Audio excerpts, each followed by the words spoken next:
ये जनाब मंसूर अली साहब जो है ना अपना ये लोंडे लपाड़े ये इंटरव्यू ले रहे हैं हमजा अली बासी का जी। वो इस्लामाबाद से आए हैं और उनको सवालात पहले तो जनाब उनकी अम्मी को सलाम शम कर रहे हैं और फिर कह रहे हैं कि आपके अंदर ये तब्दीली कैसे आई है। और वो ये भी साथ कह रहे हैं कि खान साहब ने बोला था तब्दीली आई नहीं, तब्दीली आ चुकी है। उसके बाद 9 मई के हवाले से भी बात करते हैं तो वो कहता है जी 9 मई जो पीटीआई ने किया वो गलत है। यानी ये दोनों जो ये दगड़ दले हैं ना, ये आपस में बैठकर ही ना खान साहब के ऊपर इल्ज़ामात लगा रहे हैं, पीटीआई के ऊपर इल्ज़ामात लगा रहे हैं। भाई खान साहब ने तो 1000 दफ़ा बोला है कि आप वीडियोस सामने लाएं 9 मई के हवाले से। ये 9 मई करवाया किसने? खान साहब ने बार बार पैगाम दिया। आप लोगों में तो इतनी जरूरत नहीं है, आप लोग बस बैठकर इल्ज़ाम तराशी करते हो।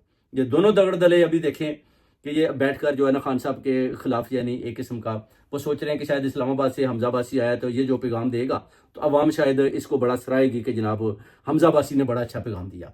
तो इस तरह की ये जो गेम ब्लेम ये खेल रहे हैं ना, इसमें बुरी तरह नाकाम हो रहे हैं। बल्कि इन दोनों को लोगों की तरफ से गालियां पड़ रही हैं, लोग इनको गालियां निकाल रहे हैं कि जनाब ये जर्नलिस्ट बना हुआ है मंसूर अली और ये जनाब पैसा बना रहा है, मरियम नवाज से इधर उधर ये पैसा ले रहा है और उनकी जो अपना उनके लिए ये अपना काम कर रहा है। और जो भी वो टिकटॉकर इस तरह के काम करती है ये बताता है कि जनाब मरियम नवाज ने ये कर दिया, शहबाज शरीफ ने ये कर दिया। इस तरह के ये जो है ना जैली कारनामे लाकर पेश करने की कोशिश करता है। उसके बाद कभी कभी जब इसको लिफाफा नहीं मिलता तो फिर ये बताता है कि जनाब ये हुकूमत जनाब ये जी फॉर्म 47 की पैदाइश है और ये जनाब गलत हुकूमत है, ये तो नाकाम हो चुकी है। इस तरह की बातें ये करेगा सिर्फ और सिर्फ लिफाफा लेने के लिए। जैसे ही लिफाफा इसको मिलता है मंसूर अली को, उसके बाद देखें कैसे ये उनको डिफेंड करता है और कैसे नए नए लोगों को बुलाकर जनाब 9 मई के हवाले से सवालात करेगा, फिर उनके मुंह में डालता है कि हाँ जी ये पीटीआई ने किया था। यार ये कैसे लोग हैं यार, ये दगड़ दलों को आदमी कैसे समझाए कि 9 मई भाई पीटीआई ने नहीं किया,